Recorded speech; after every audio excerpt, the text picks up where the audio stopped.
ప్రభునందు ప్రియులైన మీకు అందరికీ నా హృదయపూర్వకమైన వందనాన్ని తెలియజేస్తున్నాను. చాలామంది విశ్వాసులకు ఉన్నటువంటి ఒక ప్రశ్న, నాకే ఎందుకు ఈ సమస్య, నాకే ఎందుకు ఈ బాధలు, అందరూ బాగున్నారు, నేను ఎందుకు ఇంత అయిపోయాను అని చాలామంది అనుకుంటూ ఉంటారు. ఎవరికైతే ఎక్కువగా శ్రమలు వస్తుంటాయో వారు దేవునికి అంత ఇష్టలు అని అర్థం.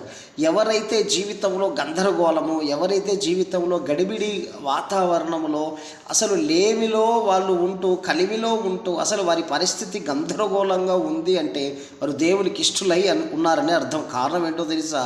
సాతానుడు వారిని కనిపెట్టి, పసిగట్టి, వారి మీద కక్షగట్టి వారిని ఇబ్బందులు పాలు చేస్తూ ఉంటాడు. అయితే నువ్వు గమనించాలి ఏంటో తెలుసా?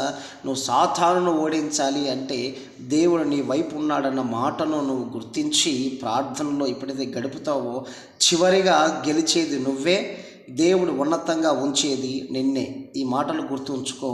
దేవుడు నిన్ను మర్చిపోలేదు.